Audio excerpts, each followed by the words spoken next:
Buenos días, amigas, amigos de IntelliJuris. Bienvenidos a la serie fiscal. Es una serie que en todo el año tendré de manera mensual a principios de cada uno de los meses de este año sobre diversos tópicos.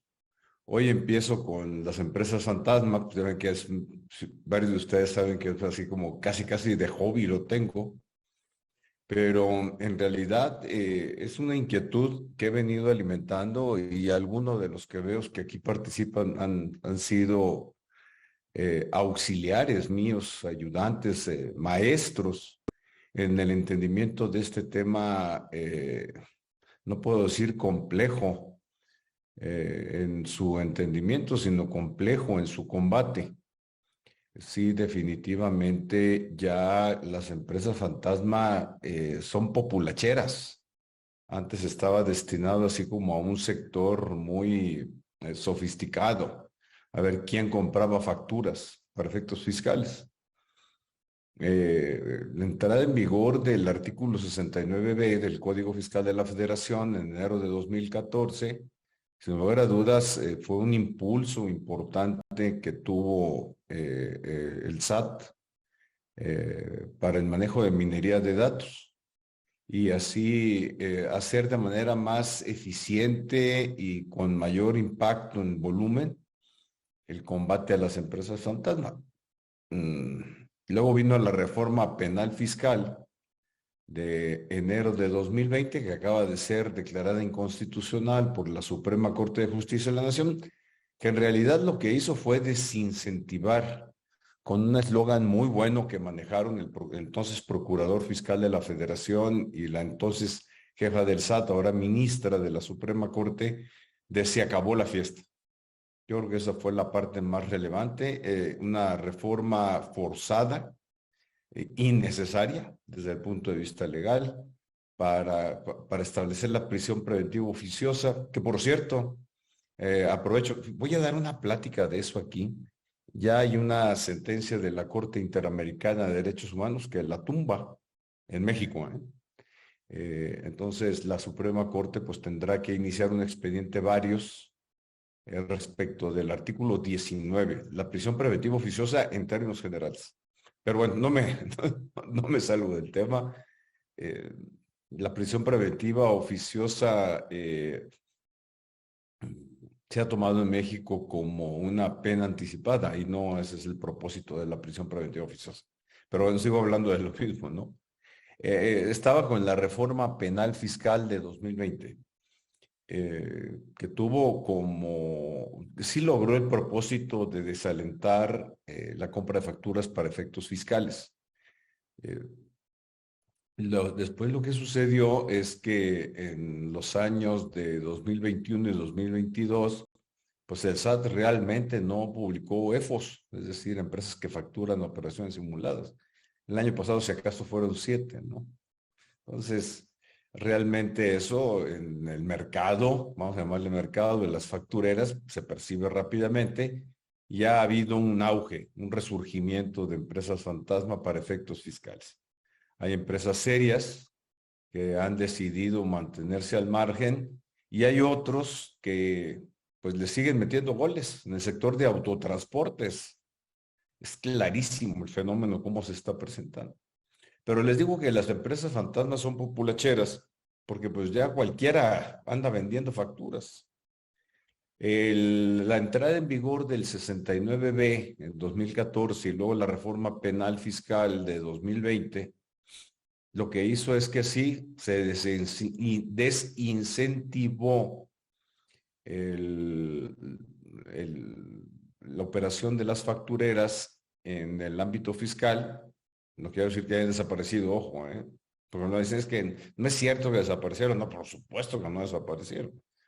Pero sí redireccionaron esfuerzos de manera muy efectiva a la contratación pública.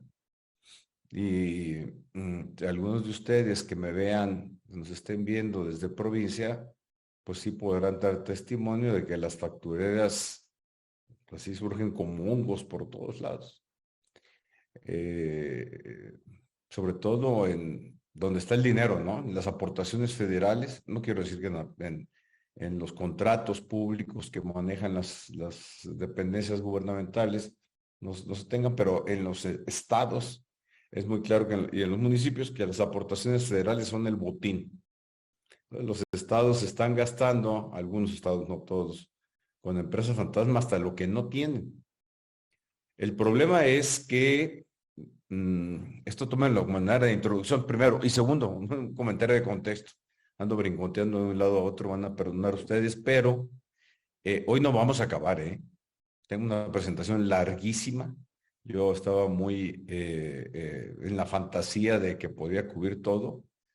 No vamos a poder lograr, pero en la siguiente sesión, en principios de marzo, lo haremos.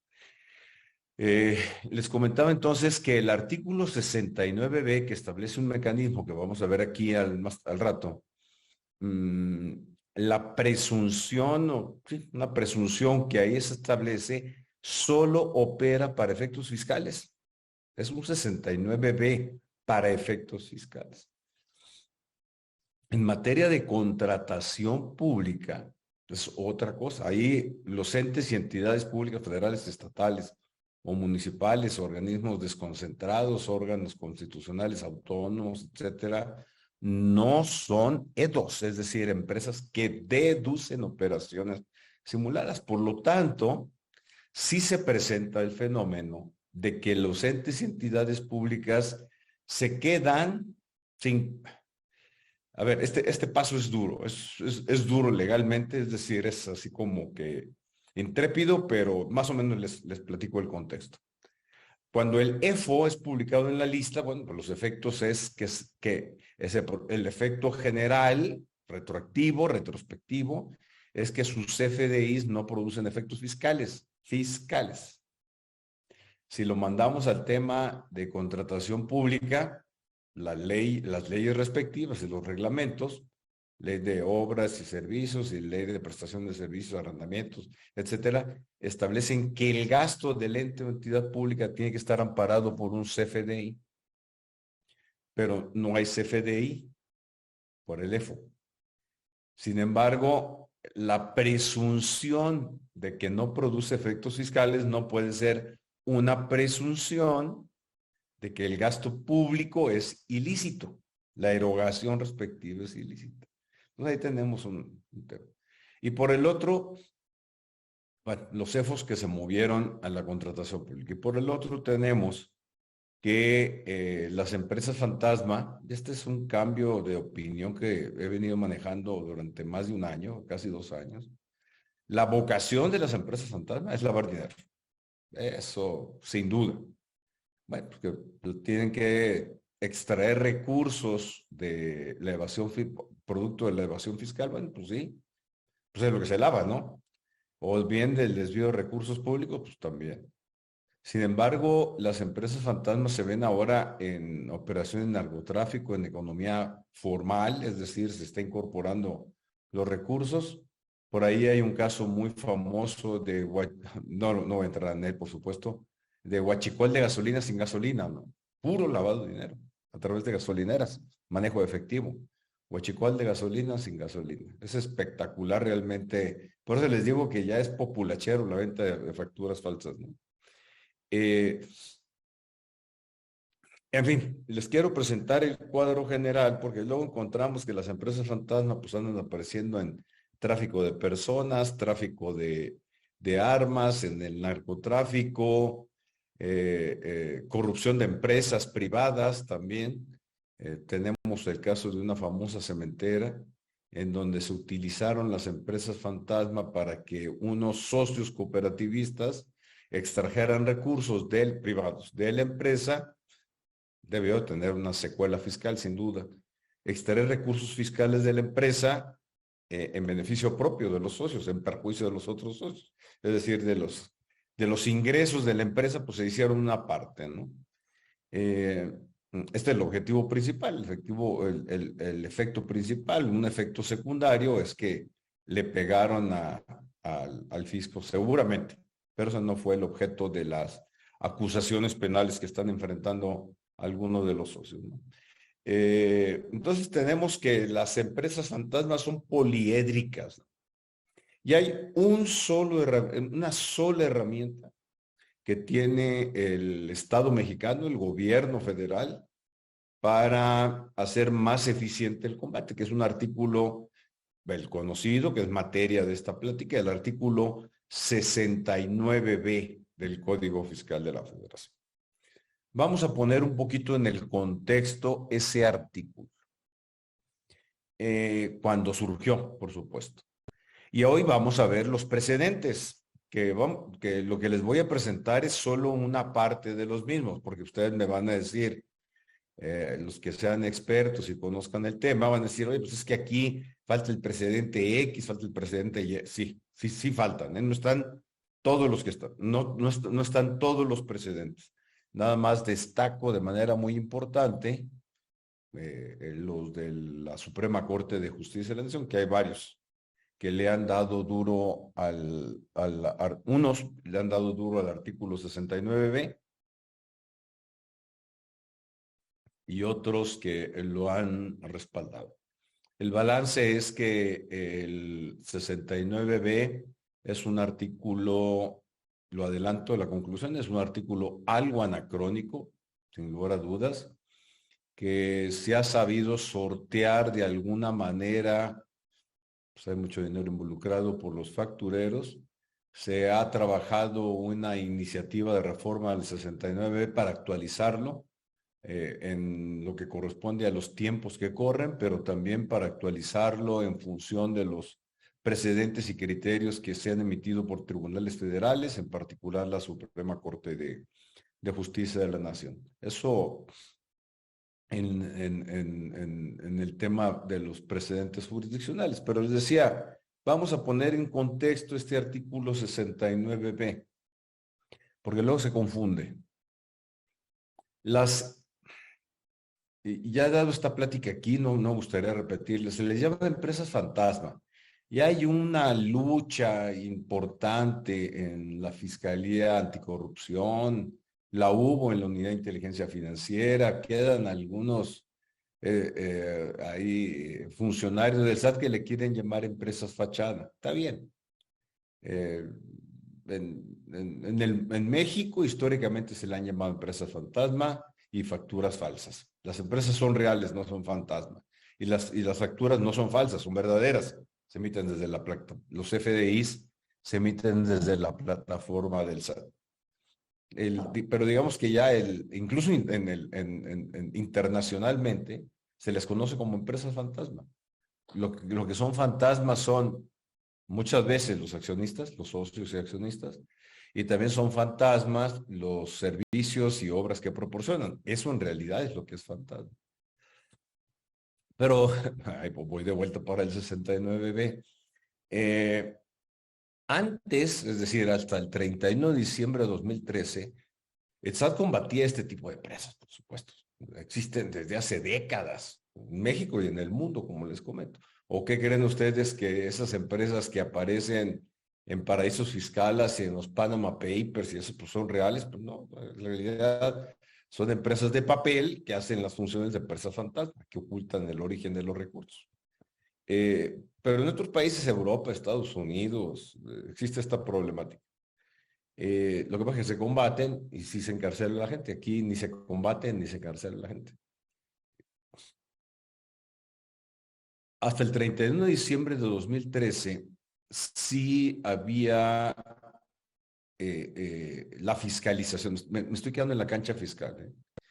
Sí existía la fiscalización de empresas fantasma, empresas fachada, de operaciones simuladas, de operaciones inexistentes, de actos y operaciones fantasmas en realidad. Eso es lo que se hacía. Nada más que era de tirito por tirito, ¿no? Pues hay que practicar una visita domiciliaria conforme el 42, una revisión de gabinete, las revisiones electrónicas aparecieron después. Pues imagínense andar uno por uno persiguiendo, ¿no? Era un proceso lento. Y la verdad, lo que se hacía era que el SAT procesaba minería de datos en vías no en vías de hecho, es decir, procesaba datos identificaba operaciones de riesgo, contribuyentes de riesgo y tenía sus parámetros, sigue teniéndolos, pero tenía sus parámetros, estoy hablando de 2013, para hacer los tiros de precisión, pero muy lento. Y desde antes de que entrara en vigor el 69B, ya se venía fraguando un texto legal que hiciera más expedita la forma en que se combatían las empresas. ¿Cómo? Pues revirtiendo el mecanismo.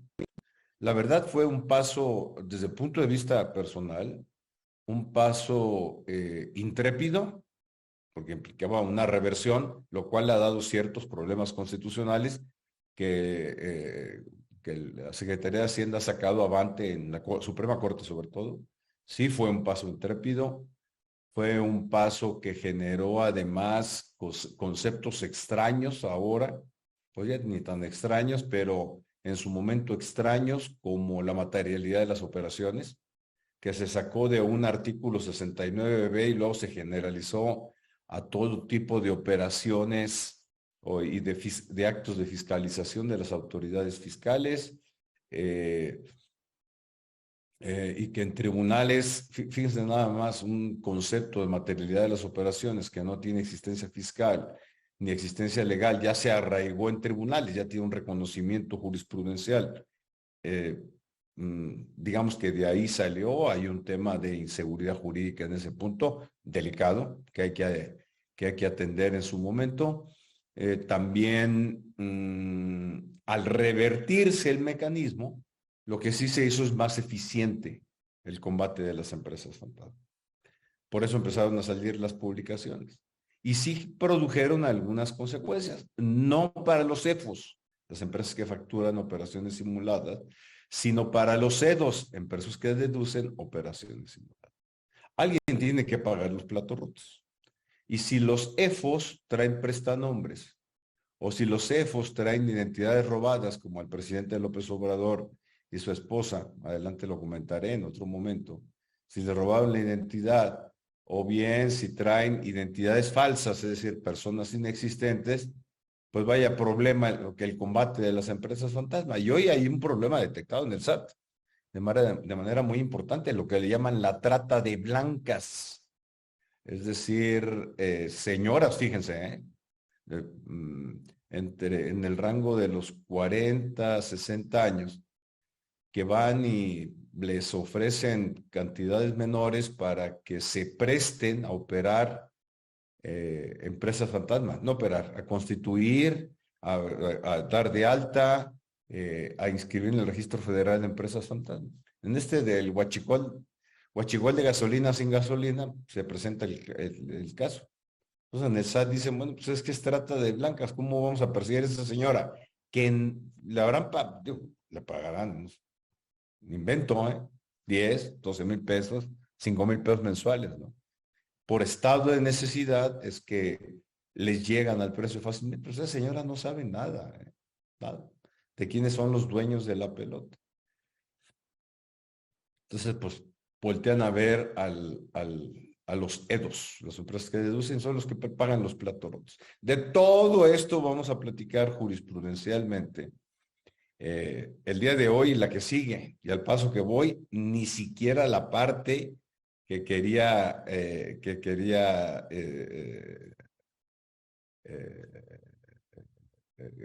comentar. Por ahí dicen que el chat está deshabilitado. Por ahí alguien me comenta que el chat está deshabilitado. Si el soporte técnico me ayuda a ver ese tema, porque incluso pues yo les mandé ahí buenos días a todos, de dónde nos ven, y nadie contestó y sí me llamó la atención, ¿eh? Entonces, bueno, nada más lo comento aquí a soporte técnico de Interjuris, a ver si nos puede ayudar a solucionar el tema. Y si no, en la sección de preguntas y respuestas también pueden participar, sin ningún problema. Vayamos a la presentación.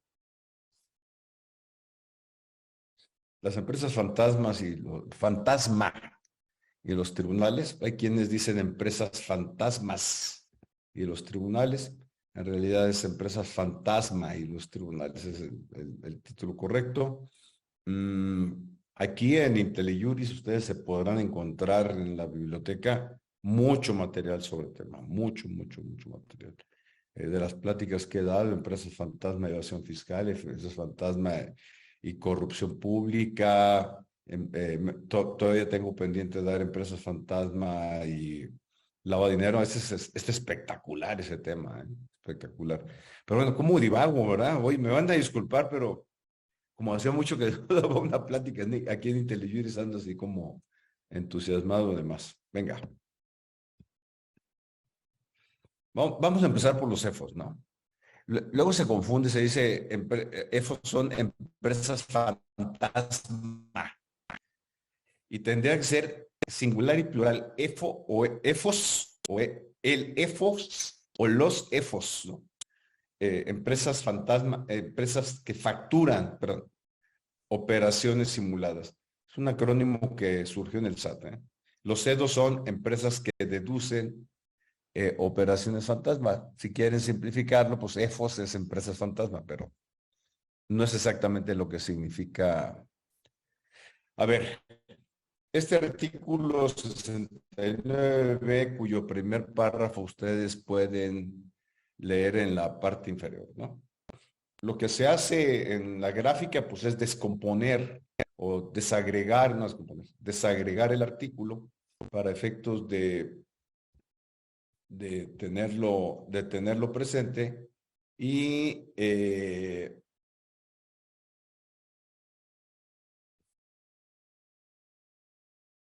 es el saque que se hace eh, en, en, eh, en todo el mecanismo que está contemplado en el artículo 69.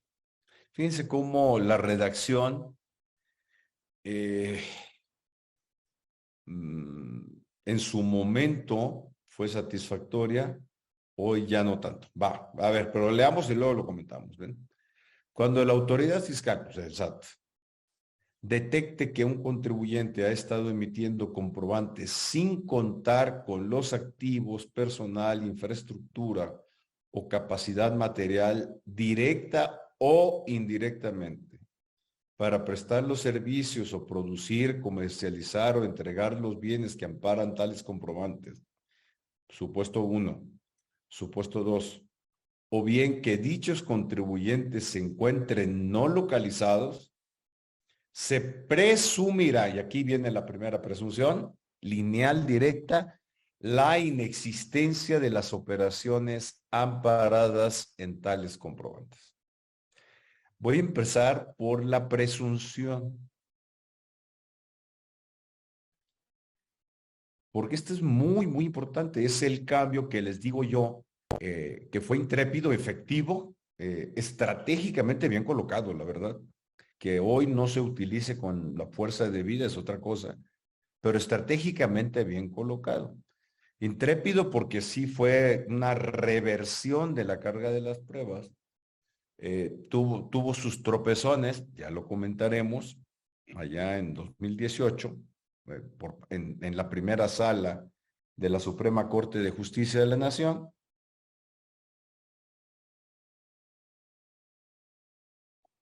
Y el tema fue, pues, la presunción. Si hasta este texto es 1 de enero de 2014, hasta el 31 de diciembre de 2013, el SAT era el que tenía que acreditar la inexistencia. Y ahora es el contribuyente en función de esta operación, el EFO, perdón, en función de esta disposición legal, el EFO es el que tiene que acreditar la existencia. Hasta el 2013 el SAT acreditaba inexistencia. Ese mecanismo subsiste, por cierto, ¿eh? No ha desaparecido, subsiste. Vamos a ver precedentes. Hubo quien lo planteó, por supuesto. Dice, oye, pues es que si tenemos un 69B, el SAT ya no, en ejercicio de facultad de comprobaciones del 42, pues ya no puede determinar la inexistencia de operaciones. ¿Cómo es el litigio? Da para eso y para más, ¿no? Entonces, esta presunción es que las operaciones son inexistentes y de aquí empieza a manejarse un concepto que es materialidad, un concepto primero legal inexistente. Y segundo, fiscal, pues también inexistente.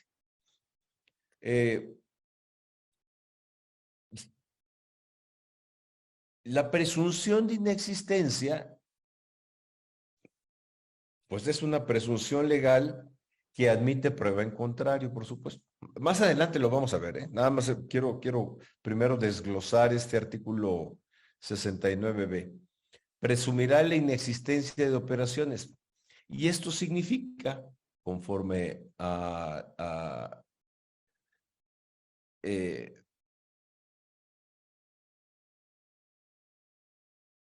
fíjense cómo el último párrafo, esta presunción, la inexistencia de las operaciones amparadas en comprobantes fiscales, es una decisión posterior, cuando la autoridad fiscal detecte que un contribuyente ha estado emitiendo comprobantes que soportan operaciones realizadas por otro contribuyente, otro tercero, durante el periodo en el cual a este último se le hayan dejado sin efectos o se le hayan restringido temporalmente el uso de sellos, de los sellos digitales.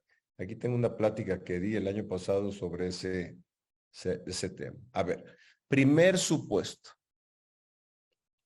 que los contribuyentes que van a ser calificados como EFOS no cuenten con activos, personal, infraestructura o capacidad material. Esto hoy, en los tiempos que corren, pues sí tiene ubiquémonos en 2014. Primero, el tema del outsourcing no había explotado como después con las outsourceras, ¿no? Que también ha habido un abuso gigantesco en ese tema. Y no obstante, la reforma laboral fiscal que se realizó, que implicó también la ley del Seguro Social y Infonavit, todavía no ha logrado un efecto pleno importante. Se acaba de modificar ahí algunas reglas generales publicadas por la Secretaría del Trabajo, estableciendo mayores controles legales, no operativos todavía, sobre este tema. Pero ubiquémonos con independencia si es 2014 o estamos hablando de febrero de 2023, ubiquémonos en el concepto que se maneja en este artículo 69. Hay contribuyentes que no tienen activos, ni personal, ni infraestructura, ni capacidad material. Pensemos IntelliJuris, por ejemplo, ¿verdad? IntelliJuris no tiene activos. Es una plataforma virtual realmente. Sí tiene un domicilio fiscal, porque todavía es necesario, no obstante que ya somos contribuyentes digitales, sí es necesario para efectos fiscales pues tener un domicilio fiscal. Y prácticamente es lo único que tenemos aquí en IntelliJuris. No tenemos activos, no tenemos personal. Quienes están operando en la plataforma pues somos los mismos socios. Entonces, personal entendido personal como recursos humanos contratados, ¿no? Subordinados. Infraestructura, pues tampoco IntelliJuris tiene una infraestructura, salvo 2, 3 libros y una pequeña biblioteca, un escritorio que tuvimos que poner para efectos del domicilio fiscal, pues no hay más. Y capacidad material, pues apenas que hablemos de la capacidad material de contratar la nube Zoom, de tener una plataforma Noodle donde están alojados todos los materiales que aquí utilizamos. Eso es visto en el contexto actual. Sin embargo, y quienes han estado en contacto con empresas fantasmas desde las áreas de fiscalización, por ejemplo, pues sí, luego encontramos cosas muy raras, ¿no? Desde el objeto social. El objeto social así genérico, que venden chicles hasta proporcionan servicios aeronáuticos, ¿no? Unos objetos sociales raros. Eso ya es muy extraño, encontrarse un objeto social de ese tipo en las empresas. Luego, pues aparecen personas de perfil socioeconómico que no empata con la realización multimillonaria de las empresas. Ese es otro tema. O están ubicadas en domicilios fiscales acá en zonas semiurbanas o rurales que tampoco empatan con la actividad que están realizando. Estoy haciendo una generalización muy grande. El SAT tiene sus criterios de riesgo para detectarlos con minería de datos. Antes lo hacían a mano, pero hoy ya tienen ese mecanismo. Y por lo tanto al SAT le resulta muy fácil identificarlas, ¿no? Ahora, que no cuenten con personal, pues después ya empezaron a surgir las empresas, no outsourceras, porque eso era la simulación, la invención de trabajadores, ¿no? Inexistentes. Las outsourceras en donde había una subcontratación efectiva de los servicios objetos, ¿no? Sí, pues había bancos que no tenían trabajadores. ¿Por qué? Porque pues, tenían todo subcontratado. Y eso tuvo varios propósitos.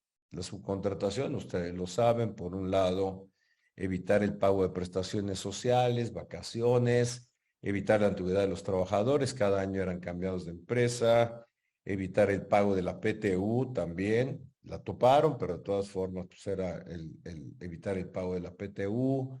Tuvo ahí algunos efectos nocivos de evitar el pago de las cuotas efectivas al IMSS, al Infonavit. En otros casos se utilizaron las absorceras para generar crédito al salario inventado y entonces meterle goles al SAT. Es decir, todo esto a través de que no cuentan con personal. Hoy es más complicado pensar en ese supuesto. Lo que sí es pensar, lo que no tengan activos, pues es que llegaban a un terreno que era el domicilio fiscal y órale, pues que se encontraban el terreno baldío, ¿no? Entonces, pues ni siquiera hagan de cuenta que en IntelliJuris, pues sí, está bien que no tenga activos, pero llegan al domicilio fiscal y resulta que es un terreno baldío o una oficina desocupada. Que eso entra en el siguiente tema, ¿eh? Los contribuyentes que no se encuentren localizados. O bien que no tengan infraestructura, no sé, una constructora, ¿no?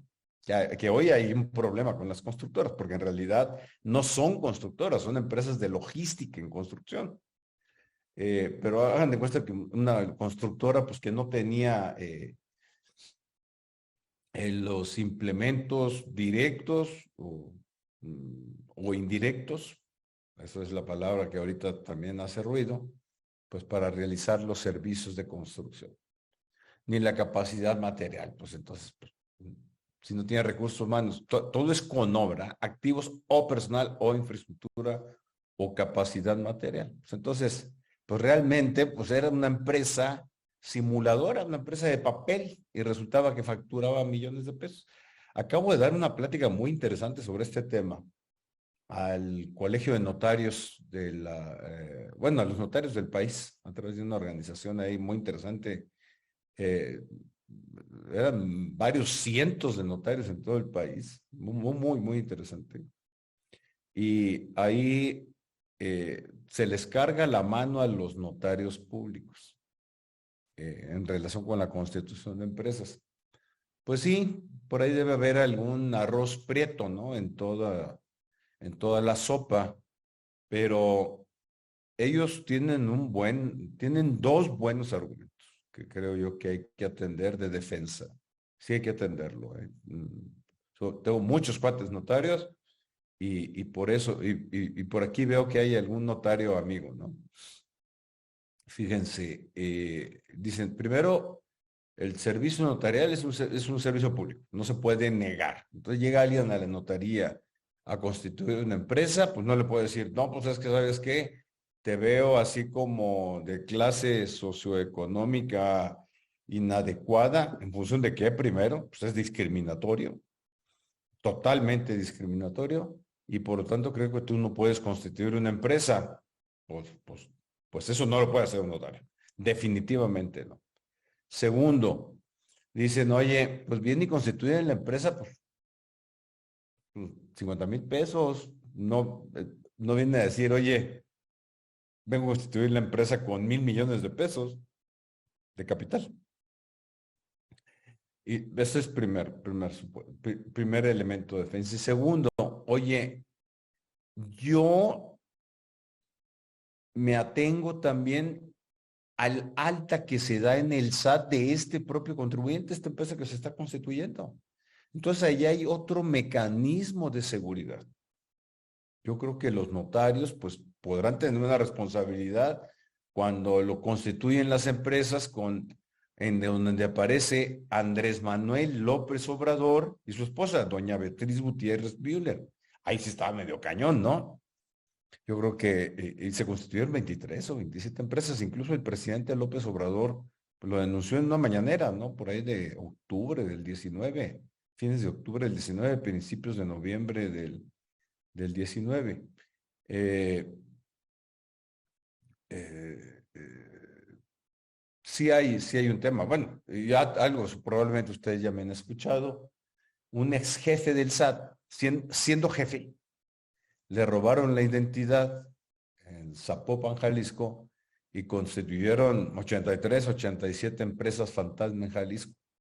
Las constituyeron primero. Y luego, si ustedes revisen los nombres de quienes han sido jefes del SAT, pues así como que un Luis Pérez no son, ¿eh? Y luego, dejen ustedes que las hayan constituido, las dieron de alta en el SAT. Eso sí es así, wow. Dirán ustedes, bueno, el empleado de ventanilla se le va la onda, pero en realidad, pues pasa por varios filtros de control interno y a poco, ¿no? Y luego en el banco, dieron de altas cuentas bancarias. Sí es un tema esto de origen, en el mismo SAT. En el caso de López Obrador resultó que era una banda dentro del SAT la que estaba constituyendo las empresas fantasma. Entonces, pues imagínense, ¿no? Ahora dice de manera directa o indirecta, pues eso ya también de manera directa o indirecta. El indirecta da entrada al outsourcing, a la subcontratación, que sí es necesario en ciertos supuestos. Ya la reforma laboral cerró mucho el ángulo. Era una reforma fiscal y una reforma laboral innecesaria. Lo que se trataba era de aplicar la reforma laboral que estaba en vigente, pero en fin, no me quiero meter a lo que debió haber sido o no debió haber sido, es a lo que hoy tenemos. Y bueno, para prestar servicios, producir, comercializar, entregar bienes. Ahora, ese es el primer supuesto de la presunción que está en este primer párrafo. El segundo supuesto es los contribuyentes que se encuentren no localizados. Llegan al domicilio, en todo el país hay una calle que se llama Álvaro Obregón, ¿no? Álvaro Obregón, y pues le ponemos número 20, y llegan y pues Culiacán, Sinaloa, de donde soy originario, es la principal calle de Culiacán, era la principal calle de Culiacán. Llegan y pues, ¿dónde está Luis Pérez de Hacha? Pues no, pues aquí no hay Luis Pérez de Hacha, ¿no? Contribuyentes no localizados. Ahí les voy a platicar una anécdota. Hace poco hicimos una remodelación en las oficinas. Fue una remodelación algo importante en mi despacho. Una remodelación algo importante. Y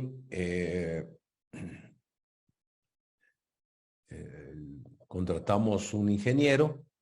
Evidentemente, pues nosotros metidos en esto, imagínense, pues tenemos elementos de control tendientes a evitar al máximo contratar empresas factureras o que en el futuro, 2, 3, 4 años, terminen incluidas en el listado del SAT. No hay un mecanismo blindado, ¿eh? No hay, eso no existe. Todavía. Es un rango de inseguridad jurídica que tenemos los contribuyentes. Entonces, lo contratamos y pues al momento, pues, ya saben, la típica, ¿no? Que está muy de moda, la opinión de cumplimiento del 32D, para lo que llega a servir de algo, no quiero decir que sea, pero pues ese es un escudito, ¿no?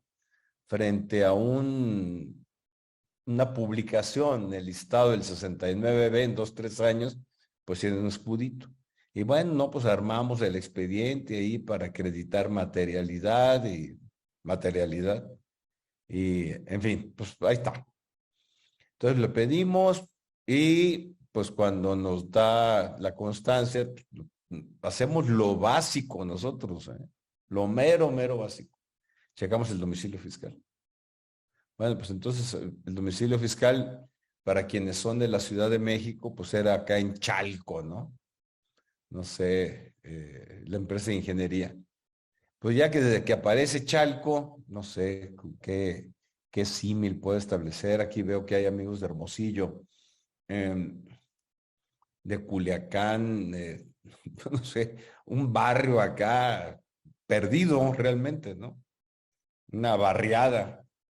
Eh, Digo, desde que yo personalmente vi ese tema, porque a mí me encargaron los socios del despacho atender la remodelación, y pues vi que decía Chalco y dije, pues malo, ¿no? De entrada, sí, pero dije, bueno, voy a checar el domicilio. Entré al domicilio, pues era manzana, les voy a inventar, pero era así, ¿eh? Les voy a inventar los números de la ubicación, pero era así. Manzana 20, lote 7, esquina con manzana 12 en Chalco, literal. Ni Google lo reconocía. No reconocía el domicilio, así como que se chisporroteaba Google, ¿no? Así como que se volvía medio loquito. No, pues imagínense, ¿no? Digo, no era una cantidad importante, pero ciertamente pues era un servicio que incluía, era llave en mano, que incluía la compra de materiales. Pues ahí estaba clavado. Era un contribuyente con altísimas posibilidades de que mañana, pasado mañana, en 1, 2, 3 años, fuera considerado como no localizado. Si no fue localizado en Google, menos en una visita que hiciera el SAT. Yo creo que esta es una herramienta también muy poderosa que tiene el SAT, nada más que tiene que ser una verificación física y hay temas de control. En fin, lo único que quería yo explicar, después de 40 minutos en la primer lámina, no sé cómo le vamos a hacer, señores,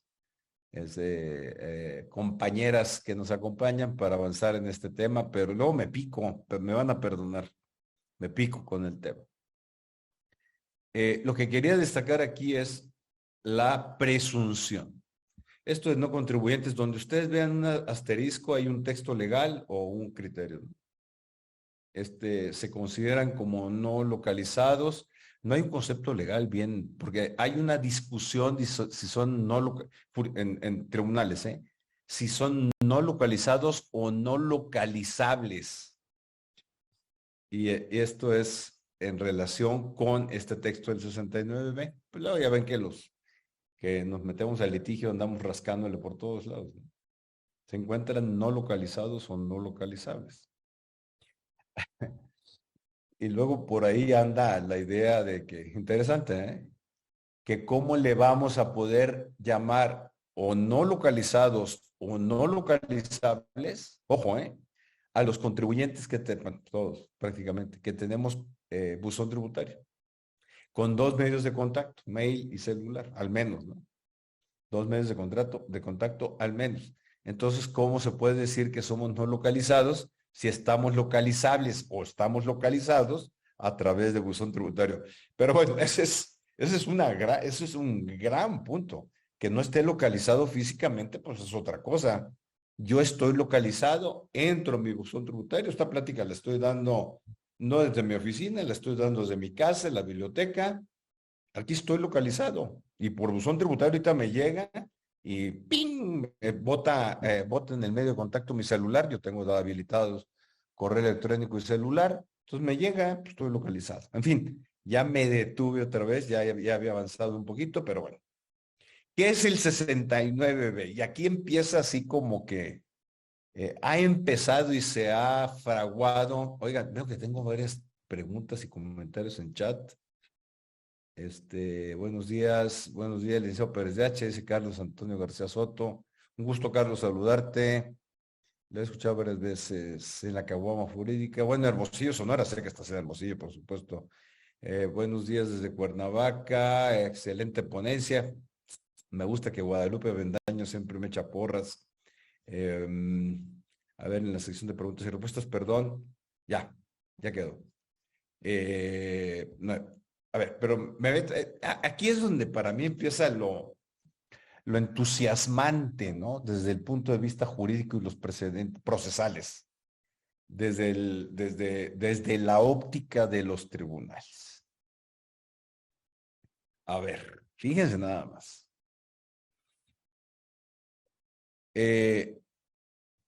Si lo estoy planteando aquí como tal y tiene sus asteriscos, pues es que realmente el problema se ha presentado.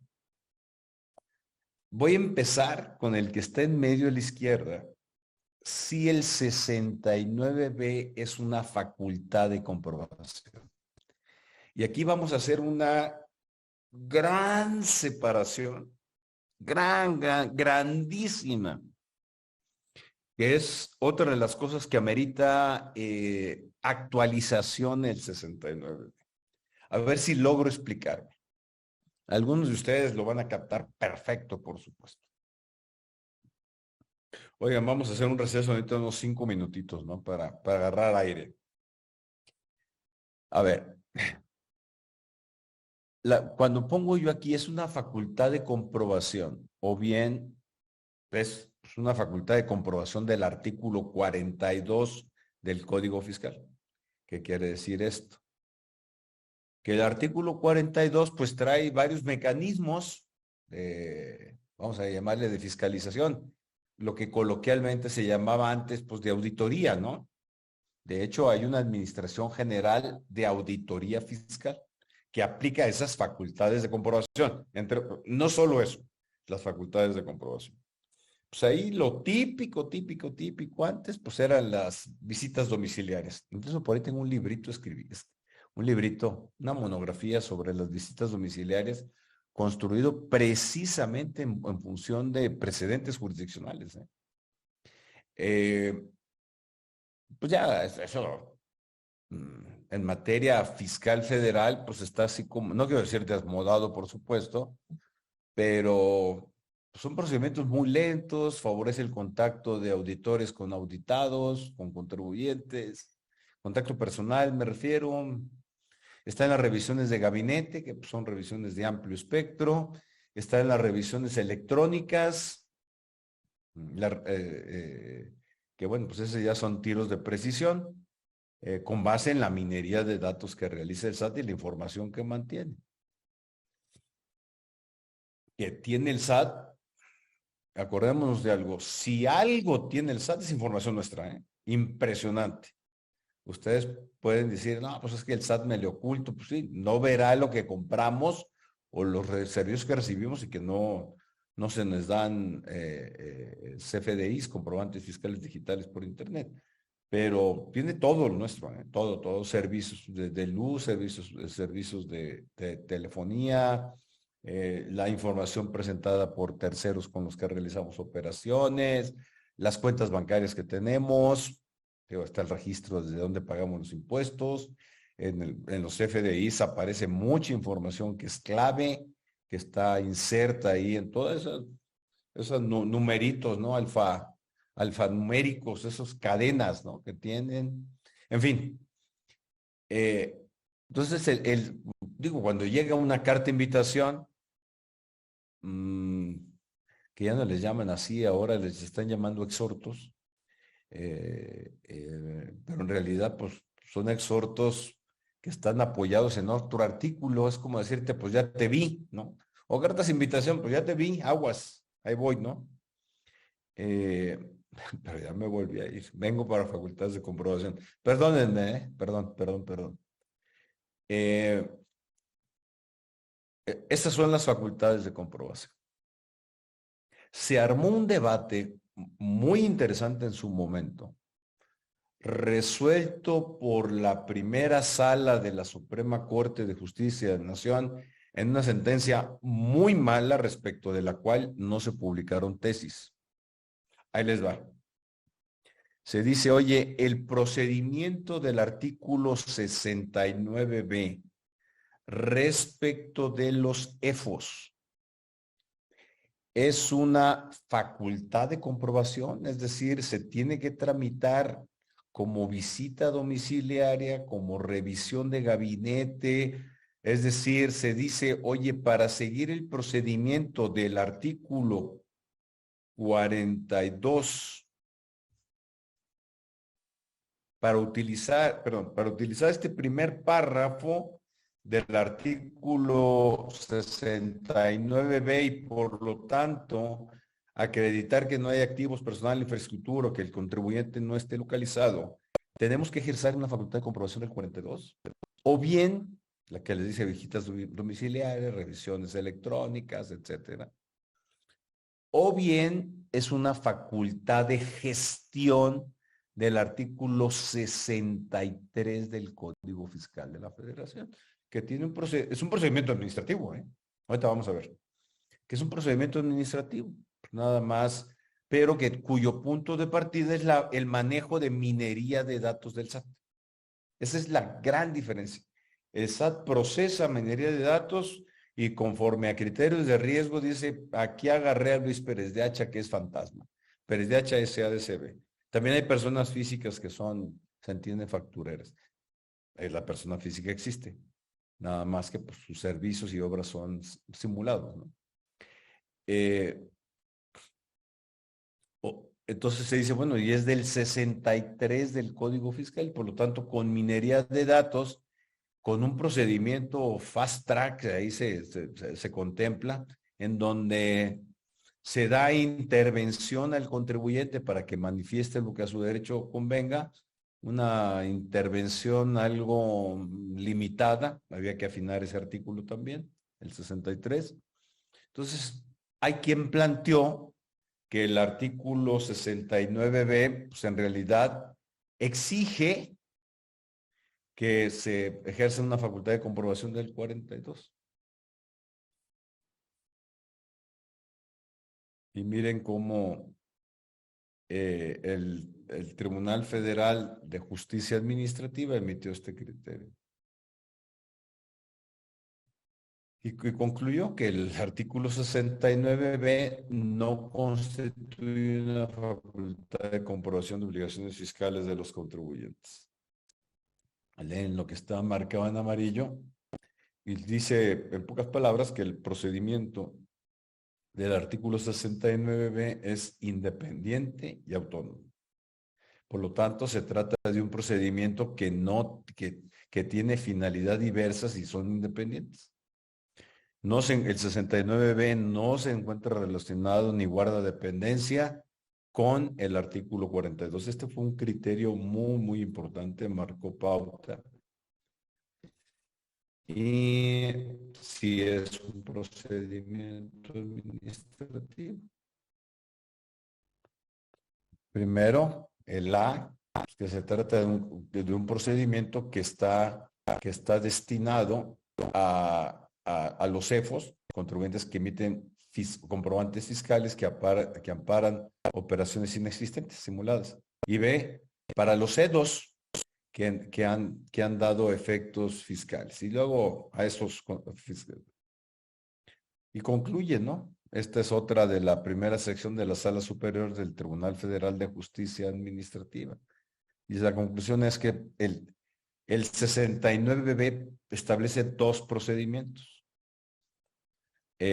Y ya recordemos que había determinado que no tiene nada que ver con el 42 del Código Fiscal de la Federación. Y esto es respecto de los EFOS, por eso son dos procedimientos, uno para EFOS y otro para EFOS. Ahorita estamos viendo solo lo de los EFOS, perdón. Esta es una tesis de la segunda sala de la Suprema Corte de Justicia de la Nación. Cuando aparece abajo a la izquierda, segunda, diagonal J, pues es segunda sala de la Suprema Corte de Jurisprudencia. El procedimiento del 69b tiene como objetivo, este es muy, muy importante, acabar con el tráfico de comprobantes fiscales y evitar el daño generado a las finanzas públicas. No se busca como último ratio eliminar los efectos producidos por los comprobantes fiscales. Sí lo tiene como razón, pero no es lo más importante. Sin detectar quiénes emiten documentos que soportan actividades o actos inexistentes. Es decir, lo que está diciendo aquí la Suprema Corte, que lo que es primeramente importante es detectar quiénes son los CEFOS, ¿no? Los CEDOS, pues sí, también es importante, pero es el efecto colateral. Primero vamos detectando con el artículo 69b quiénes son los CEFOS. Y aquí está. Miren, y acá abajo le pongo que hay otro efecto que es el desvío de recursos públicos, ¿no? Que bueno, esa es otra plática. Yo les platicaba, y con esto hacemos un receso ahorita, yo les platicaba de un criterio de la primera sala de la Suprema Corte de Justicia de la Nación, pues en relación con un facturero así de los más grandotes de México, que ha estado protegido durante muchos años y que ahorita está fugado, porque pues ya le cortaron la cabeza, ¿no? Es decir, ya le dijeron el negocio no es tuyo, es de otros. Con una muy buena estrategia legal. Esto yo me enteré porque cuando estuve en el Comité de Participación Ciudadana del Sistema Nacional Anticorrupción, pues por ahí me enteré, ¿no? de este caso. Una empresa constituida en 1900, una empresa de varios años de constitución, no de reciente constitución, 1998, una cosa así. Tenía varios años, lo que quiero destacar, ¿no? Y tenía, pues, era una facturera muy importante para efectos fiscales y para efectos de desvío de recursos públicos. Y el tema es que llevaron el caso hasta la Suprema Corte, primera sala. El primer proyecto venía declarando inconstitucional el 69B respecto de EFOS, ¿eh? Imagínense lo que implicaba, ¿no? De una declaratoria de inconstitucionalidad del 69B, y el proyecto venía avalado por 3 ministros. Digo, de lo que se alcanzó a platicar y ver. Y sí tenían un tema, que no se respetaba garantía de audiencia adecuadamente. Sí había un tema constitucional, ¿eh? Sin duda. De que lo había. O sea, no era una sentencia descabellada de la Suprema Corte, para nada, en el proyecto. Y lo que se sostuvo finalmente, bueno, pues ahí hubo la presión, se escribió, se dijo, etcétera, y se presionó y se litigó. Yo desde el Comité de Participación Ciudadana, pues sí, pues me metí, no era un asunto mío, pero pues me metí, ¿no? Y lo que se logró es que la primera sala no evitara o se olvidara de declarar la inconstitucionalidad del 69B. Pero dijo, de ladito, muy mal, pero de ladito lo dejó ver, que para esos efectos, para respetar garantías de audiencia de los contribuyentes que iban a ser calificados como EFOS, tenía que ejercerse una facultad de comprobación del 42. Quienes conocen las listas del SAT del 42, que ayer antier se publicaron unas nuevas listas. Bueno, se publicaron en la totalidad de los contribuyentes, porque como no hay listas, no hay muchos contribuyentes nuevos, publican las listas completas. Se dijo que lateralmente, no con mucha claridad, que para efectos del 69B y respetar el debido proceso legal y derecho de audiencia de los contribuyentes EFOS, tenía que ejercerse una facultad de comprobación del 42. Ninguna de las listas publicadas de los casi más de 11,000 contribuyentes ha sido en función de una facultad de comprobación del 42. Ninguno. Esto implica que todas las listas se vienen para abajo. Ese criterio pasó desapercibido. Si lo leen ustedes, como que no le entienden, primero.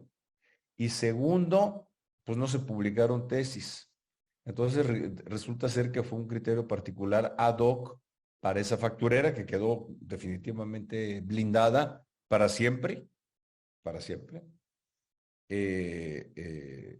con los efectos constitucionales que acabo de mencionar. En junio de ese año se reformó el artículo 69, ahorita vamos a ver el texto más tarde, para dar garantía de audiencia a los CEFOS, pero en realidad el problema de fondo quedó indefinido. Si se necesita ejercer una facultad de comprobación del artículo 42 del Código Fiscal de la Federación. Se dice en un criterio del Tribunal Federal de Justicia Administrativa, que es de nivel inferior a la primera sala de la Suprema Corte, que son procedimientos independientes. Entonces es un gran tema.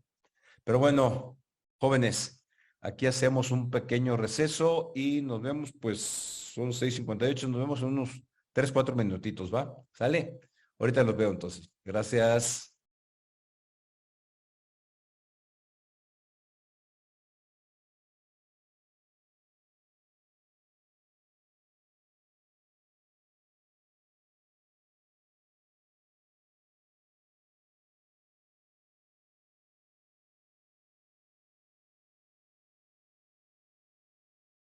Aquí lo que estoy haciendo propiamente es plantear cómo el SAT revierte la carga de la prueba. Tiene la manera de hacer las investigaciones previas como para, fíjense, este criterio del Pleno de la Sala Superior del Tribunal Federal de Justicia Administrativa. Aquí hay un tema constitucional así chiquitihuahua, ¿eh? Ahorita lo comento. El artículo 69b del Código Fiscal concluye el Pleno de la Sala Superior, concluyó, del Tribunal Federal de Justicia Administrativa. Solo prevé que se le deben dar a conocer a los contribuyentes los hechos en los cuales se sustenta la presunción de que emitió comprobantes fiscales sin contar con los activos, el personal, la infraestructura y la capacidad material para comercializar los bienes que amparan sus comprobantes. Esto es lo que está marcado en amarillo, pero fíjense en la siguiente conclusión. De ahí que el hecho de que la autoridad mandada, SAT, no haya dado a conocer dentro del procedimiento del cual derivó la reducción impugnada de EFOS, los datos de la cuenta única Darío, no torne ilegal dicha resolución, pues no existe imperativo legal que obligue a la autoridad fiscalizadora para realizar tal actuación. Ahorita voy al tema constitucional, ¿eh? Aquí estamos nada más en la interpretación legal. Otro criterio. La autoridad fiscal puede presumir que un EFO estuvo emitiendo comprobantes fiscales respecto de operaciones existentes. Para arribar a esa presunción, la autoridad fiscal puede hacerlo, entre otras cosas, a través de la consulta de sus datos de base, a través de la consulta de sus bases de datos institucionales. Esto es el procedimiento del artículo 63 del Código Fiscal de la Federación, no una facultad de comprobación del artículo 42. Ojo, fíjense, a través de la consulta de sus bases de datos institucionales, propio del artículo 63, una facultad de gestión que se le llama, no facultad de comprobación. Ahora, bien, dado que se trata únicamente de una presunción juris tantum, este es un latinajo, juris tantum quiere decir que si admite prueba en contrario, hay jures de jure, ¿no? Que son presunciones que operan plenamente y que no admiten prueba en contrario. Presunción juris tantum, es decir, que admite prueba. El SAT no está obligado a señalar el método a través del cual obtuvo la información que obra en sus bases de datos. Ojo, entonces pues el SAT dice, oye, pues yo vi que no tiene recursos materiales, ¿no? Y luego, impresiones de pantalla de la consulta o el método a través del cual fue obtenida la información, ni a realizar certificación alguna de la consulta realizada. Corresponde a los contribuyentes aportar pruebas, aquí tenemos, adelanto algo, pruebas a ciegas, ¿no?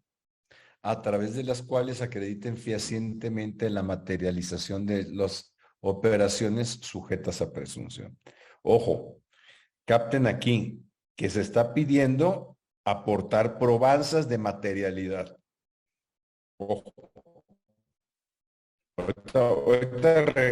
Ahorita un resumen, una recapitulación de todo esto.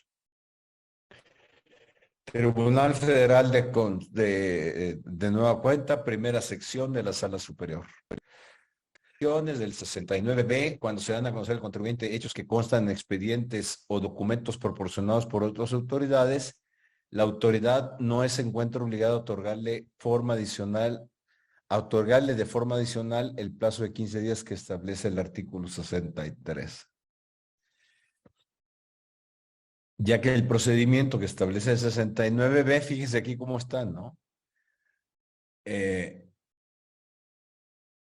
No necesariamente emana del ejercicio de facultades de comprobación del artículo 42, como sí lo establece el artículo 63, que vamos aquí entonces perfilando a nivel del Tribunal Federal de Justicia Administrativa, que es el procedimiento del artículo 69B está ligado con una facultad de gestión, bases de datos, administración y minería de bases de datos, conforme al artículo 63 del Código Fiscal. No una facultad de comprobación del 42 del Código Fiscal. Nada más que, pues tenemos ese criterio de febrero o abril de 2019 de la Suprema Corte, que, insisto, en un criterio muy malo, una sentencia muy mala, deja ver que sí es una facultad de comprobación. Nada más. Por eso como que falta ahí a claridad, ¿no? Pero me regreso. Fíjense entonces. ¿Qué sucede antes en el SAT? Pues es antes de que el SAT detone el procedimiento del 69.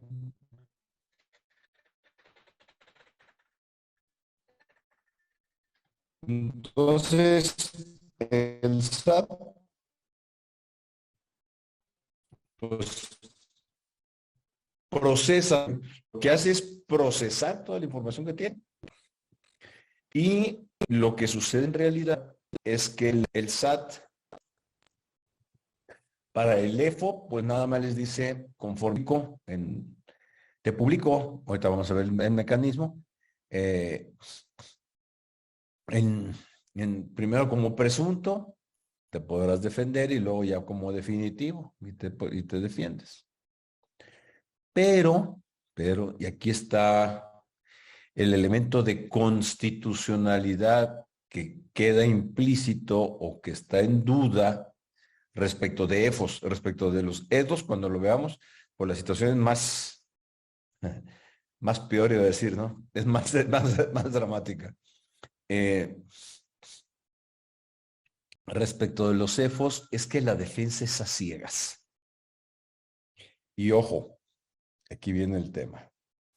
Los precedentes hablan de acreditar materialidad, y esto lo traigo en relación con EFOS, pero va a ser mayormente relevante respecto de EDOS. Porque técnicamente, y me regreso al primer párrafo entonces, del artículo 69B, técnicamente la presunción se detona porque no tengo activos, personal, infraestructura o capacidad material. Primero. O porque no estoy localizado. Esas son las causas que detonan la presunción.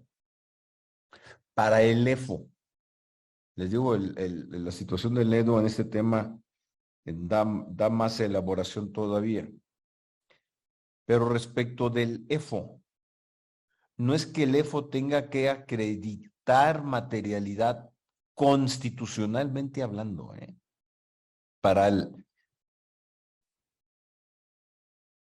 para debido proceso, garantía de audiencia respecto de la presunción que está operando en su contra. Lo que tiene que acreditar el EFO pues depende cómo le echen el tiro, ¿no? Lo que tiene que acreditar el EFO es que sí estuvo localizado, que sí está localizado, o que algo pasó con la actuación del SAT que lo tuvo por no localizado. Por eso es cuando les digo yo, oye, pues es que yo estoy localizado a través del localizado o localizable, a través del buzón tributario, pues que pues, no estoy escondido, ¿no? Por ejemplo, yo no tengo que acreditar, no, fíjate que sí presté material, yo EFO sí presté materialmente los servicios o realicé las operaciones y presté, produje, comercialicé, entregué bienes. No, el EFO lo que tiene que acreditar es que estuvo localizado o está localizable o estuvo localizable o lo que corresponda. O bien que sí cuenta con activos, personal, infraestructura o capacidad material, o bien acreditar que para la realización del objeto, como IntelliJuris, no necesita nada de eso. Es decir, no es destruir la presunción en cuanto a sus consecuencias, sino es atender el debido proceso legal de la presunción en cuanto a sus causas. Eso es bien, bien importante. ¿Qué sucede entonces? Que si nos vamos para acá, todo esto, conforme a los criterios del Tribunal Federal de Justicia Administrativa, pues no se le tiene que dar a conocer al EFO. Entonces, el EFO, y me voy a regresar, si no se le dan a conocer los elementos que tuvo el SAT a su disposición o que consideró el SAT o que recabó el SAT o que procesó el SAT de sus bases de datos, llevaron a una conclusión de que no hay activos, personal, infraestructura o capacidad material o que el contribuyente estuvo no localizado. Entonces, el EFO no es que tenga que acreditar materialidad, es que tiene que acreditar adivinando. Por eso les digo, es una defensa hasta qué elementos tuvo en cuenta el SAT para incluirlo como EFO. Porque nada más si se dice, oye, es que donde estuviste, lo típico, ¿no? Es que apareciste como no localizado. Bueno, pues es que si son EFOs de veras, pues no están localizados. Si son EFOs de veras, pues son activos, personal, infraestructura o capacidad material, pues ya los factureros, los dueños de la pelota, pues dan por muerto su EFO, ¿no? Pues ya apareció un EFO de los 2000 que tengo, de los 200 que tengo, pues venga otro EFO. Pero si son EFOs que de veras se quieren defender, porque tienen mucho que defender, pues tienen temas de constitucionalidad potentes. O bien, también es cierto, hay contribuyentes que son incluidos como EFOs que no son EFOs. Pensemos, ojalá no suceda, que IntelliJuris, por no contar con activos, personal, infraestructura, capacidad material, pues un día vamos a aparecer en el 69B.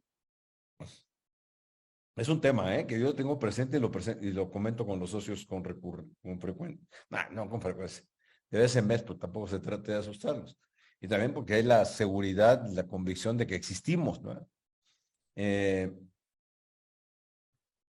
Y por eso cuando un EFO se quiere defender de veras, termina en la Suprema Corte, en la primera sala, febrero, junio de 2018, defendiendo su EFO con temas de constitucionalidad como los que estoy presentando ahorita, en donde pues defiéndete a ciegas, eso, vaya, ni al Chapo Guzmán se le aplica. Al Chapo Guzmán, pues goza de presunción de inocencia y por lo tanto tiene derecho de defensa y por lo tanto tiene derecho a conocer los elementos con los que se le está acusando y se le está procesando penalmente en México y en el extranjero. Pues si no son defensas a ciegas. Este es un tema duro que tiene este artículo 69B. A ver, no vamos a empezar a ver, señores, nos quedan 13 minutos todo este procedimiento.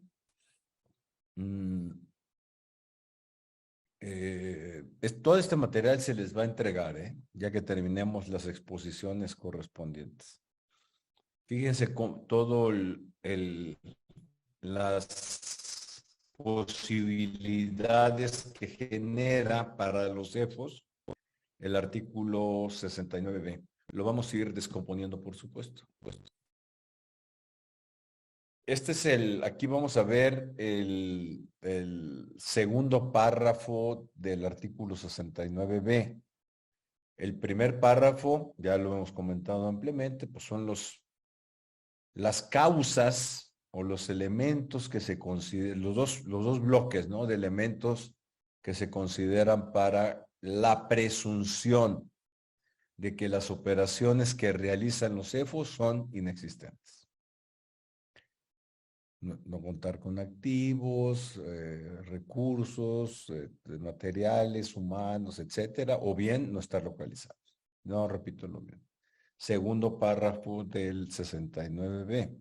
En este supuesto, es decir, de los CEFOS, el SAT procederá a notificar a los contribuyentes que se encuentren en esa presunción a través, primero, del buzón tributario, segundo, de la página del SAT y tercero, del diario oficial de la Federación. Primer saque. Te notifico por 3 vías. Aquí, para efectos de debido proceso legal, para efectos legales, la notificación que vale es la del buzón tributario, ¿eh? Eso no tengan duda. La de la página, que si son publicados en la página de internet del SAT, pues está bien. Es así como que, pues, qué buena onda, ¿no? Y si publican en el diario oficial de la Federación, pues está bien, porque la Suprema Corte, para otros casos, no para estos, pero por ejemplo, para casos de expropiación se dice, oye, pues si te expropian, te expropian un inmueble, la publicación en el diario oficial de la Federación no produce efectos de notificación. Se te tiene que notificar a ti, propietario del inmueble, de manera personal. Por eso les digo, la notificación que vale es la del buzón tributario. Miren, pero el reglamento del Código Fiscal dice, la notificación se realizará en el siguiente orden. Este es el reglamento. A través del buzón tributario, la publicación de página del SAT, publicación en diario oficial de la Federación, bueno, está en el código, en el 69b, segundo párrafo del Código Fiscal. La notificación mediante la publicación en la página del SAT y en el diario oficial se realizará hasta que conste la primera gestión de notificación a través del buzón tributario. Claro, el buzón tributario pues es el mero bueno, ¿no?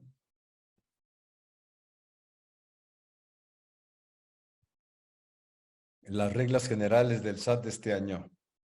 Para los efectos del 69b, segundo párrafo, respecto de la notificación por buzón tributario, cuando las autoridades fiscales presuman la inexistencia o simulación de operaciones, notificarán un oficio individual mediante el cual se informará a cada contribuyente que se encuentre en dicha situación. Esta notificación es clave, ¿eh? Mientras el EFOS, ya quedamos que singular y plural es el mismo, ¿no? Mientras el EFOS no haya sido notificado personalmente, respecto de él no se producen consecuencias legales. Que bueno, pues eso los trasladaremos a los CEDOS en su momento. Asimismo, la autoridad fiscal emitirá oficios globales, que son los que va a publicar en la página del SAT y en el diario oficial de la Federación. Entonces, como ustedes ven aquí en este procedimiento, en esta gráfica del procedimiento, primero, pues el SAT notifica al contribuyente presunto, primero le dice, oye, pues, como que presumo que eres CEFOS. Entonces, si te doy medio las razones, pero no te enseño el expediente ni las pruebas que considere. Te digo que eres CEFO porque pues no estuviste no localizado. Con buzón tributario, pues me cuesta trabajo decirlo, ¿no? Porque pues precisamente por buzón tributario es como me están notificando. Y bueno, ya me notificaron y luego pues se publican listados globales, que son los que conocemos, tanto en la página del SAT como en el diario oficial de la Federación. Muchas veces sucede que primero se publica en el portal del SAT y luego tiempo después en el diario oficial de la Federación. Aunque sí, la secuencia del SAT con el Diario Oficial de la Federación se ha regularizado.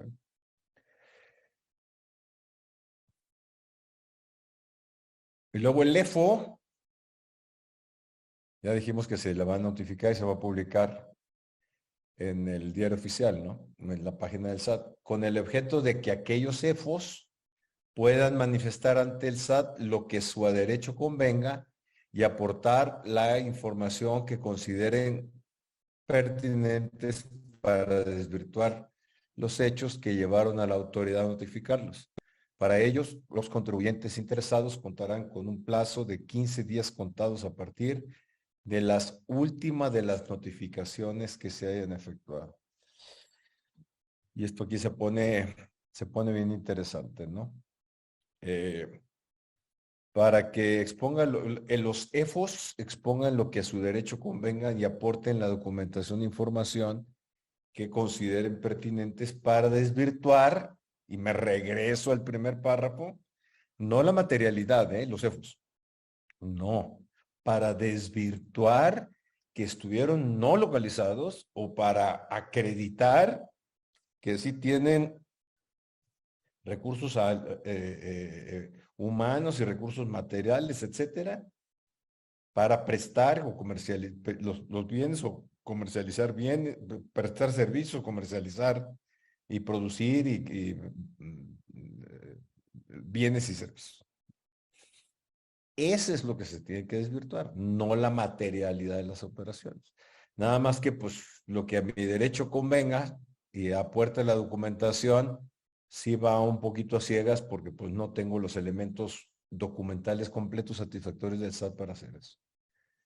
Y me dan 15 días a partir de la última de las notificaciones que se haya efectuado. Es decir, 15 días a partir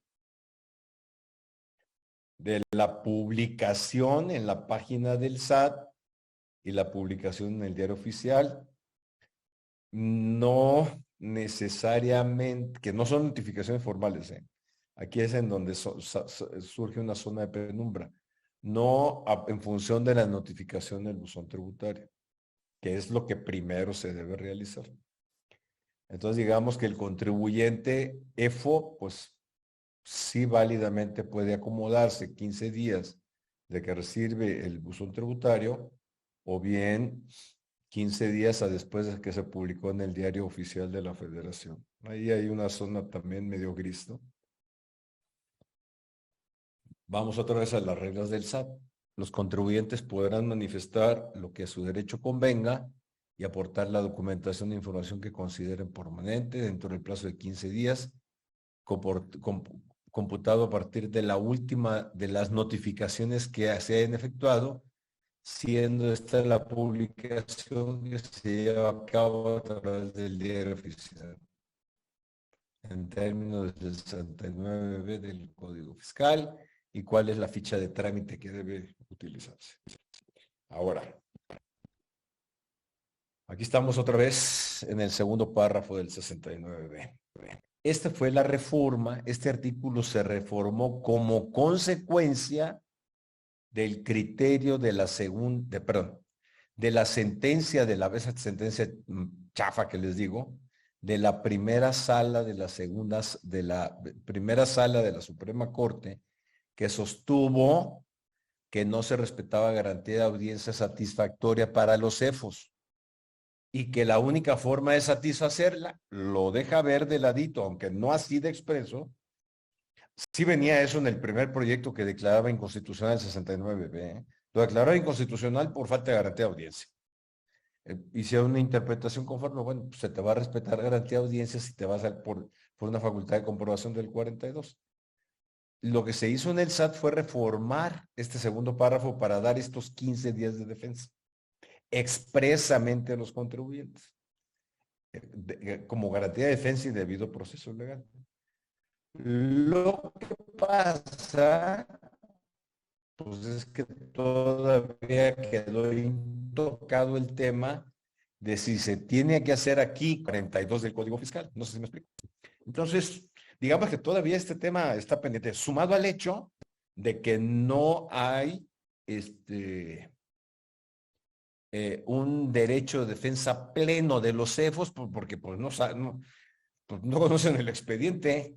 Técnicamente, yo que tanto platico en contra de las empresas fantasma, ¿no? Es que se hacen mucho daño, pero hay que hacer las cosas bien, ¿no?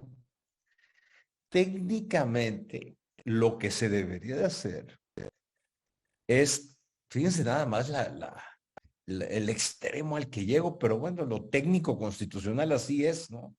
Tenemos que agarremos el tema de que primero la justicia y luego la constitución. Eh, técnicamente, como he repetido la palabra, es que no hay cómo plantearlo.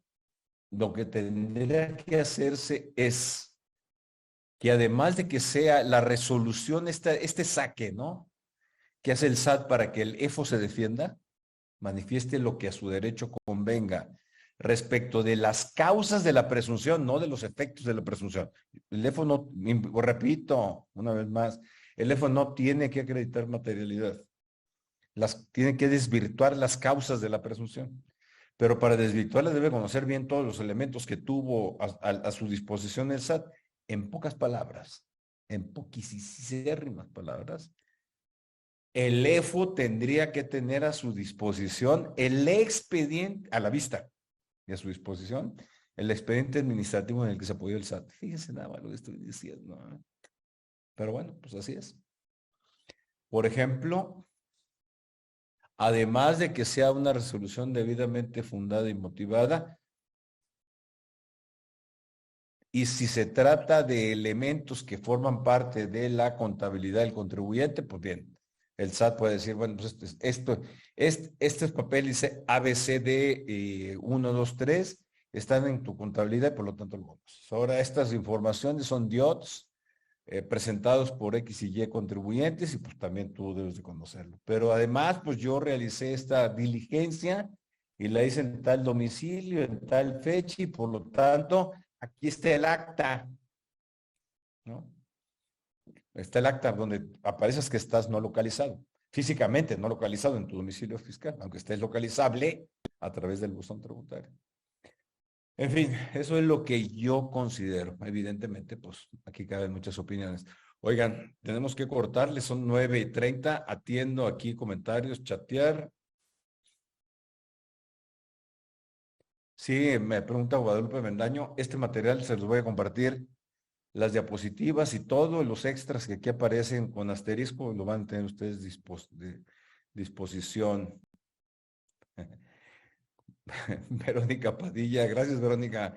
Concluiremos con las sesiones necesarias, es un placer escucharlo, gracias. Oye, Verónica, pero ni siquiera en 2 sesiones vamos a acabar, ¿eh? Pero bueno, aquí está entretenido, ¿no?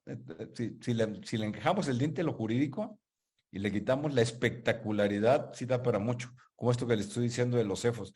O sea, créanme que a mí se me chispa la mente cuando digo que la defensa de los EFOS es trunca desde el punto de vista constitucional. Pero bueno, pues así es, ¿no? Mejor compongamos el artículo y luego pues nos dolemos de las... Pues, el Chapo Guzmán tiene derecho de defensa, pues. Cuando una persona física aparece en las listas de 69 de manera definitiva por algo que no está localizado, pregunta Gerardo Carrillo, y transcurrió el plazo para presentar medios de defensa, ¿considero que existe algún procedimiento plazo para que vuelva a poder facturar? Gran pregunta, ¿eh, Gerardo? Gran pregunta. Mira, si se le fueron los plazos y quedó en el listado definitivo, pues ese fue definitivo. Deja darle una pensada porque no había considerado esa posibilidad, ¿eh? Sí, haz de cuenta ahorita, yo Luis Pérez de Hacha aparezco y se me va el plazo, no chequeé buzón tributario. ¿Qué pasa, porque pues no administro yo mi buzón tributario, administro un tercero. Y luego también el buzón tributario se empieza a llenar de cosas así como, parece como spam, ¿no? A veces. Eh, se me va. Y por lo tanto quedo como EFO definitivo. Pues apenas que pensemos, no estoy seguro, estoy diciendo así algo muy ligerito. Pensemos en una reconsideración administrativa, pero no me queda clara la procedencia. Le echo un ojo, te prometo, para la próxima sesión. Carlos Antonio García Soto, pues gracias por escucharme. ¿Podrían compartirme la información? Verónica Padilla, les va a llegar toda la información, te lo prometo, te lo prometo. Siempre lo hacemos, ¿eh? Evidentemente, ya que terminamos la presentación, si no, pues no se me conectan luego aquí si les envío a los suscritos la información. Oigan, pues llegamos hasta donde pudimos llegar, ¿no? Les agradezco. Ah, hay preguntas, espérenme. Grego dice, tengo una duda, ¿en los plazos los días se deben considerar hábiles? Hábiles, sí. Así lo marca el Código Fiscal, ¿eh? Que los plazos, en otra disposición, que los plazos que se establezcan en días se computarán por hábiles, a menos que otra cosa se disponga en el propio Código Fiscal de la Federación. Gracias por la presentación. ¿Es posible ver la grabación? Sí, sí es posible. Queda aquí en la plataforma de IntelliJuris, tú tienes acceso a ella. Después de que pase un proceso de edición pequeño aquí para hacer algunos ajustes, la puedes ver y si no, te la mandamos si gustas. Señores, solo para despedirme, decirles que me dio gusto saludarlos. Nos vemos a principios de marzo. No recuerdo qué fecha me asignaron, pero según recuerdo, es el primer jueves de marzo. Ahí ustedes estén al pendiente, les llegará la comunicación. Acuérdense que estas pláticas son cortesía completamente de IntelliJuris, una plataforma dedicada a la democratización del conocimiento jurídico. Inviten a otros de sus colegas. Aquí seguimos, nos vemos pronto. Que tengan buen fin de semana, que ya empezará mañana. Saludos y hasta pronto.